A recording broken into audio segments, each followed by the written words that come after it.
Coming to you from deep within the heart of Texas in our secret underground bunkers, it's the New Republic Radio Show.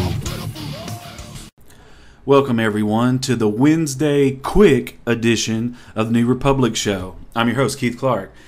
Today I'm going to be doing a very fast show just because I'm trying to get this out, edited, and published a decent, a few hours maybe before the vice president debates, only because that's what this show is mostly about. As we saw in the last presidential debates, it was a bit of an amateur hour as far as anybody who knows about debating or just debating skills in general. If you have any, you saw a lot of the problems with some of the arguments that they used. But basically what I want to do is, as always, the New Republic audience, what our goal is to build you guys up, educate you, and to give you all the tools that you need to go out and spread knowledge, spread the ideas of our core tenets, to basically, to help our country in general.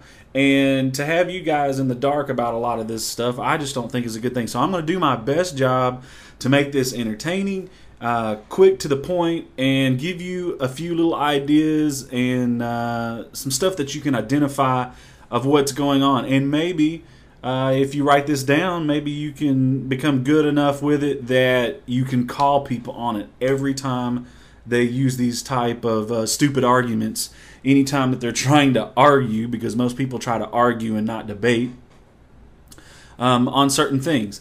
And, that's our goal, is to go out and educate everybody and make them see the big picture of everything so that we can get back to our core tenets of our country and we can get back on track again and everybody can believe in the American dream and have a part of that American dream. So anyway, moving on. First up, yes, contest is still on. Once we hit 50 subscribers, we're going to be giving away a pair of Sennheiser CX200 headphones, which are really awesome, $50 value. So definitely subscribe. Get your friends to subscribe, because that means that's going to give you a faster chance to win those headphones. Plus, as time goes on, we'll always be having contests. So having your name on that list is just beneficial to you. So anyway, moving on. We're going to do a quick in the news segment, and we're going to move on to the stuff about the debate, and we're not going to be doing the liberal nonsense today, just because we're trying to shorten the show down for today only. Okay, in the news, jobs reports, cooking the books. The New York Times, in a Sunday editorial, acknowledged the 7.8% figure is partly due to a statistical fluke. Now look, I'm not going to stay on this subject long. Everybody knew that the latest job reports, they cooked the books. They're trying to make it look better. They're doing everything they can to get this president reelected. But, even the fact that the New York Times admits that it was a statistical fluke, quote statistical fluke, you know what that really means. I mean, seriously, to get those numbers from where they were to a 7.8, to below 8%, basically our economy would have to be growing like gangbusters. The only way that our economy is growing is because what a lot of you people don't realize is Halloween, Thanksgiving, Christmas. There's a lot of seasonal help coming into the job market. And you know what? Seasonal help does not an economy make, period. It doesn't pay crap. It's not year round. It's basically part-time work. So, seriously, get those figures out of my face. That's ridiculous. Anyway, moving on. State Department denies concluding film sparked consulate attack in Libya. Really? Now, come on, guys. We all heard as soon as the Libya attack happened. What did every news outlet? What did the State Department? Rice, what was she saying? All over the place. Oh, this was because of the movie. The president was saying this was because of the movie. The media was saying it was because of the movie. Every news outlet was reporting it was because of this ridiculous movie that nobody saw. Period. Just a bunch of garbage. Our government at work covering up for, those that are in power. as they always do. Everybody wants to protect their power base. So yeah, it should have been a major scandal, but the Teflon Don, Mr. Obama, the media's out there working round the clock for him. But yeah, moving on. Okay, round of polls shows tight race after Obama-Romney debate. Now this is just interesting because how many times in the past 30 to 50 years, well, not 50, but in the past 30, has the presidential debates ever played a major factor in it? As many of you people that know history, the last time that debates really made a difference was between who? That was between Nixon and Kennedy. And why did it make such a big difference? Because Nixon was a little bit sick that day, so he was sweating during the debate. He looked a bit haggard. He didn't get good sleep that night. So yeah, that when people were watching that on TV, it came across in a very negative way. So that actually made a difference in a presidential race. But again, the debate between Romney and Obama, it has evidently made a huge difference, and it's really shifted the voting polls. So who knows? Romney might still be back in it. It looks like he is because he's ahead in a lot of polls. But we only know if that's going to keep up until the next debate, because if for some reason Obama even puts in a okay, job, it's gonna make a difference, and it's gonna be against Romney. But if Romney can keep coming strong in this, which I'll be honest, after watching them both debate and having seen Obama debate before, unless the moderator really steps in and hampers Romney, then as far as these two guys, look, I'm not a Republican, I'm not a Democrat, but as far as debating skills, Romney does have better debating skills. He's more to the point. He has this CEO mentality. He comes into a room, it's like he's at home in the boardroom. And I understand that, having a long background in business and having been a CEO, been in boardrooms and stuff like that, I understand what it's like to come into a meeting like that and take control of it and present yourself, present your ideas, and take arguments against and for, and debate them. And it makes a big difference when you're just when you're just an average politician who's only been in small debates and things like that. It's good and it helps, but there is a complete difference when you can go into a room of your peers and you can control it, versus going onto a debate stage and look, it's this guy that doesn't agree with your ideas and you don't agree with theirs. There's a difference there. But when you can control multiple people at one time versus one person, he has what it takes to do that. Now, I'm not necessarily saying that equates to a good president, but it's just the simple fact. As long as a moderator doesn't hamper his ability, and what I mean by that is that it's basically like an undercover operative working for Obama, or just really trying to throw it in Obama's lap. That's the only way that he's not gonna win. But yeah, this just goes back to a quote by John Zogby: "Don't ever ask if debates matter again." And it's true. I'm interested to see the vice presidential debates, because I'll be honest, I don't think Joe Biden has a chance. Because not only does he have poor debate skills in the big picture, we're not talking about what most of you people have seen, I'm just talking about in general. He did okay against Sarah Palin, but it's whatever. The thing is compared to Ryan's ability to speak to a crowd and Joe's ability to literally stick his foot in his mouth in any situation, I just don't see it. Because before there was a lot of things that it was a man against a woman, and I hate to say this sounds sexist, but there was a lot of things that were kind of off limits and you couldn't really get into. Now it's going to be man versus man. I'm sure Joe is going to get his feelings hurt about stuff, and when he does, he's not going to be afraid to step up and say some stuff. And of course, whenever Joe gets off script, which is 90% of the time, he makes huge mistakes. So that's what I think we're going to see in tonight's debate, and I hope it'll be funny. I hope there'll be a lot of zingers, and I hope we'll be talking about this for 2 or 3 weeks after, just because you never know what this man is going to say. Anyway, moving on. I've spent too much time on this. ABC News scrambles to downplay Obama's attendance at VP debate moderator's wedding.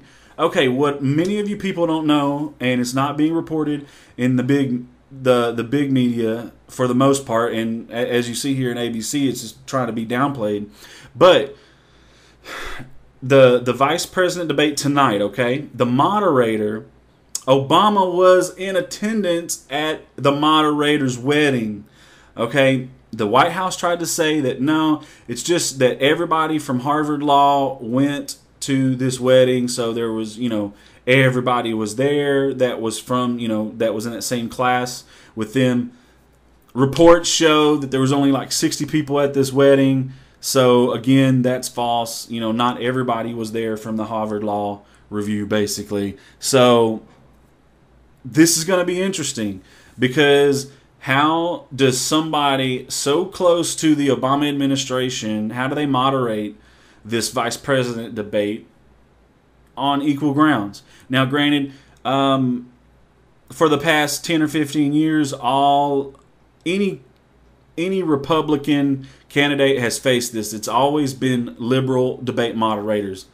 The last one with of the presidential debate between Romney and Obama, that guy was from NPR. Seriously? We know where they sit. But anyway, this is just going to be interesting, because we may see a big to-do about it after tonight, depending on how the moderator does. If this is not moderated very even-handed, then this is going to be a huge story tomorrow. Huge story tomorrow. Like I say, it's just something to watch, because we may see a moderator that is obviously in the tank for Obama. And if that's the case, I'm sure Ryan will still do fine, but it'll just be very aggravating. And I hope in the news outlets like myself, online, and other great people out there, that we're going to be seeing a big story about it tomorrow. Who knows? Anyway, moving on. 979-31-TALK-6. Trying to keep this show short for you, because I know y'all don't have a lot of time. Going back to the presidential debates and tonight's debates, I wanted to make 3 major points, okay? And the 3 major points being about logical fallacies. Now, as many of you people know, I'm a very logical person. I'm all about logic in everything that I do, in every portion of my life. And, it's hard being a logical person, living in an emotional world. But you know what? That's a story for another time. But the thing is many of you saw, like on my Facebook, for instance, you saw me call out these guys on some of the logical fallacies that they used. And what I wanted to do was I wanted to highlight these logical fallacies for you folks and help you to understand them, so that you too can call them out. Because not only are they going to help you in presidential debates and vice presidential debates, so that you can really see who's full of utter crap and who's not, or maybe who's just halfway full of crap, but this is going to help you in everyday life. This is going to help you at work. It's going to help you in relationships with people. It's going to help you in romantic relationships. And I'm really kidding on that, because if you call a man or a woman out on their straw man or their red herring argument, I don't care how right you are, you're probably not winning. And you're probably going to be sleeping on the couch for a long while. But anyway, moving on. But in every other aspect of life, you know what? Hey, it'll still work, because at least you'll know that the person you're in a relationship with is totally full of crap, and they're lying to you, and or they really don't care and they're just giving you a load of crap. But anyway, moving on, I want to talk about these 3 major fallacies that I saw used over and over again in the last debate. And then honestly, these 3 fallacies are the main ones that you're going to see used on ABC, NBC, Fox, CNN, did I already say MSNBC? Anyway, all the alphabets, this is the type of garbage that they basically feed us every day.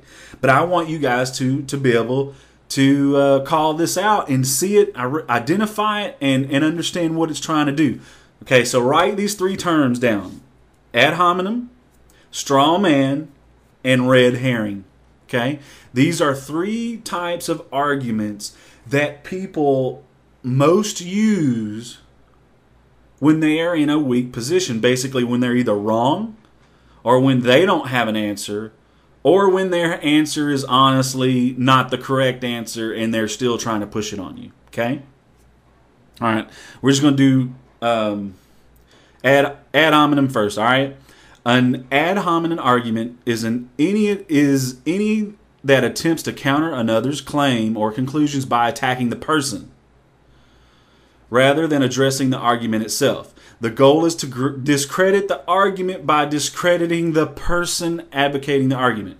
So you're in a discussion, you're in an argument, whatever, and you bring up a point and you say, why did you do X? And that person, instead of explaining why they did X, they attack you. Oh, well, you're just an idiot, or you're whatever. Or in presidential debates, they're going to say something like, oh, well, you're just going to raise taxes, or you're giving the military a budget that they didn't ask for. They're basically just attacking you and not answering the question. That is an ad hominem. So, you can call people out on that whenever you ask them a question and you're like, look, why do you feel this way? And then all of a sudden they just, blah, blah, blah, you're just, because you're an idiot. Well, hey, I understand that's your opinion, but that's an ad hominem answer. Now, can you actually answer my question for me than giving me a logical fallacy? But that's one thing to watch tonight. Watch for them whenever they get asked a question from the moderator or from the other person, or when they're in discussion between each other. Watch for them to shift the question from answering it to trying to bring about, hey, look, this guy is this horrible, evil guy. Bring that, when they bring that up, you're going to know, wow, this person doesn't have an answer. Or, there's 3 choices. They don't have an answer. Their answer is just wrong and they don't care and they're just trying to push it. Or B, or C, they have a weak answer, and it's one of those things. Next, straw man argument. A straw man argument attempts to counter a position by attacking a different position, usually one that's easier to counter. The arguer invents a caricature of his opponent's position, a straw man that is easily refuted, but not the position that his opponent actually holds. So, for instance, I say, hey, Bob, why is it that you want to take people's rights to, carry guns? And all of a sudden, Bob, just instead of talking about why he wants to take people's rights away, he goes, well, the thing about taking people's guns away is that that is one of those things that happens whenever you take people's electricity away, like what you want to do. And you're just like, what? I never said that. But anybody that wants to take electricity away from people would be a bad person. So they're just basically making up this complete this false argument about you. They never actually answer the question. They basically divert. It's a diversion tactic. And they basically put it back on you by saying, that you have some position that you clearly don't. But that position is a bad, position that nobody would argue as a bad position. And, I saw that quite a bit in the presidential debate. But that's the thing is, a straw man argument, just remember that the straw man is they build this straw man up about you or the other person, and then they tear it down. Because that they make sure that whatever position that straw man has is something that nobody would be in support of. So they go, oh, I can't answer that argument because it's going to make me look bad, or I don't have an answer, or I just have a horrible position. And so then they make up a straw man. So whenever you see one guy, saying to one, and ask him a question, or the moderator asks a question, or in a discussion they ask one of each other a question, and as soon as they basically avoid the question and start talking about some basically ridiculous viewpoint the other one holds, that's when you know you got them. That's when you know it's a straw man, and you basically just need to know that, hey man, this person is full of it on this particular thing. Next, the last one I'm going to bring up, a red herring. A red herring is a fallacy in which an irrelevant topic is presented in order to divert attention away from the original issue.